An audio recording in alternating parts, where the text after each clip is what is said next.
হ্যাঁ, মাসুদ কামাল ভাই, আমরা প্রোক্লেমেশন, ডিক্লারেশন, ঘোষণাপত্র যাই বলি, এই ইস্যুতে বিভক্তি কি কাটবে? না, এটা শুনে না বলে 5 মাস পরে এসে যদি আপনি করতে চান, বিভক্তি বাড়বে। বিভক্তি কাটার কোনো ওয়ে নাই ভাই। 5 মাস আগে একটা ঘটনা ছিল, ঘটনা যখন ঘটে তখন যদি আপনি মানে যা কিছু বলতেন সবাই রাজি হইতো, কিন্তু 5 মাস পরে যখন আসবেন এর মধ্যে তো স্বার্থের দ্বন্দ্ব অনেক দূরত্ব চলে গেছে। সবাই একজন এক দিকে চলে গেছে, একজন এক কথা বলতেছে। যেমন আমি একটু উদাহরণ দিয়ে বলি, যারা এটা প্রথম দাবিটা করছে, এই গণতান্ত্রিক ছাত্র মানে আপনার এই বৈষম্যবিরোধী ছাত্র আন্দোলন, ওদের হাবে ভাবে উচ্চারণে মনে হয় না যে ওরাই এককভাবে দাবিদার এই আন্দোলনের? কেউ মানবে? কোনো পলিটিক্যাল পার্টি মানবে এখন? তখন কিন্তু কেউ না করতো না, তখন কিন্তু ওই বাস্তবতা ছিল না যে ঠিক আছে। তখন কি বিএনপিকে বলছে, শেখ হাসিনা বলছে এই আন্দোলনের সঙ্গে বিএনপি আছে, বিএনপিকে নামি নাই বলছে কি না?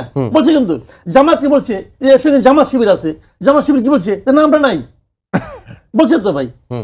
এখন যদি বলেন যে জামাত শিবির ছিল না এই আন্দোলনে, স্বীকার করবে?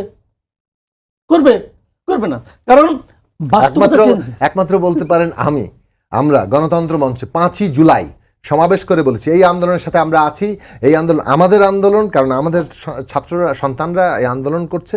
বাংলাদেশের যে কোনো ন্যায্য গণতান্ত্রিক আন্দোলন আমাদের আন্দোলন, আমরা আন্দোলন সমর্থন করি, উস্কানি আরো বেশি করে দেবো। তাহলে এখন আপনি আমাকে বলেন, আমি জামাত বিএনপির কথা বললাম কারণ তারা তো বড় ভাগিদার, এটা কেউ তখন স্বীকার করছে?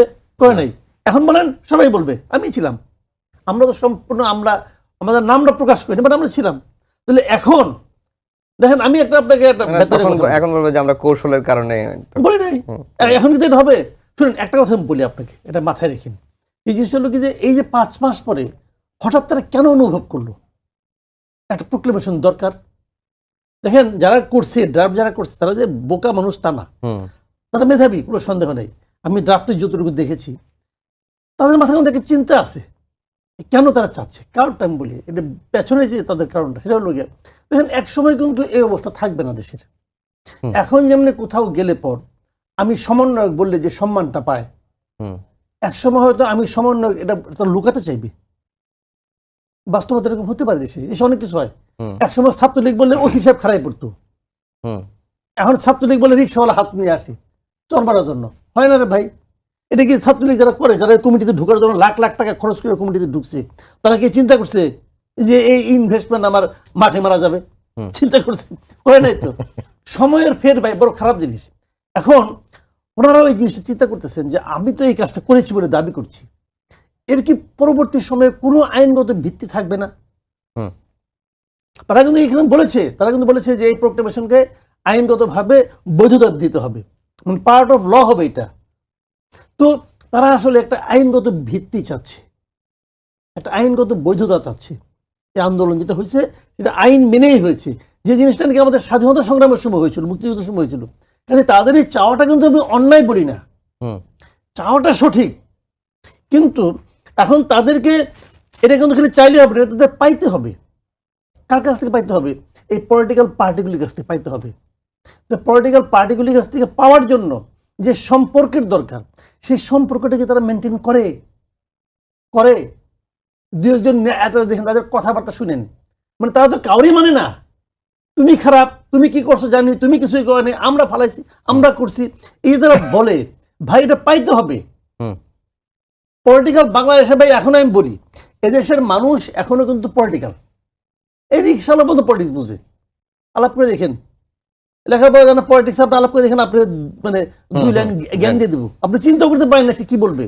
তো তাকে আপনি পলিটিক্সের বাইরে নিয়ে যাবেন আর বলবেন যে আমি ছাত্র, আমি করছি, আপনি যে কি করছেন এটা তো পাবলিকের মুখে বলে। হয়তো ঘটনা সত্য কিনা মধ্যে আমি যাই না, কিন্তু পাবলিকের মধ্যে পারসেপশন কিন্তু চেঞ্জ হচ্ছে দ্রুত। এই পাবলিক পারসেপশন কিন্তু ভয়ঙ্কর পাবলিক পারসেপশন। এক সমন্বয়ক হাসনাত আব্দুল্লাহ কি বলছে, এই পাবলিক পারসেপশন পরিবর্তন হচ্ছে এই বৈষম্য বিরোধী ছাত্র আন্দোলন, জাতীয় নাগরিক কমিটির ক্ষেত্রে নাকি সবার ক্ষেত্রে? সরকারের ক্ষেত্রে তো আরো আগে। দেখেন, আমি একটা কথা বলি, সাফল্যের কিন্তু কোনো যুক্তি লাগে না। ধরা যাক খেলায় জিততে হবে, ক্রিকেট খেলায় কেউ ভালো খেলে না, কিন্তু টিম জিতে গেছে, বুঝছেন? টিম জিতে গেছে। এখন আপনি কি বলবেন? আপনি টিম বলবেন তুমি এটা খারাপ করো, তুমি এটা কিন্তু আর আলোচনা হবে না। কিন্তু আলোচনা কি টিম জিতে গেছে, এদের সাফল্যের কোনো ব্যাখ্যা লাগে না, সাফল্য ইটসেলফ একটা এক্সপ্লেনেশন। এই সরকার যদি ভালো চালাইতে পারতো দেশটাকে, যদি ভালো চালাইতে পারতো, কোনো ব্যাখ্যারই দরকার লাগতো না, কোনো প্রোক্লেমেশন কিছু লাগতো না। এখন সরকার যখন ভালো চালাতে পারছে না, তখন অনেকে মনে করছে যে বিদায়ের সময় তো হয়ে আসলো, তারপর যদি আমাদের ধরে আমি কি করব। এই টেনশনে পড়ে এক একজন এক এক রকম কথাবার্তা বলতেছে। কিন্তু সরকার দেশ চালাতে পারলে ওই এই সমস্ত ঝামেলাগুলো দেখেন, কত এক ধাক্কায় শতাধিক জিনিসের দাম বাড়াই দিচ্ছে, ভ্যাট, সম্পর্ক শুল্ক বাড়াচ্ছে। তো এটা কোনো পলিটিক্যাল গভর্নমেন্টের পক্ষে সম্ভব না।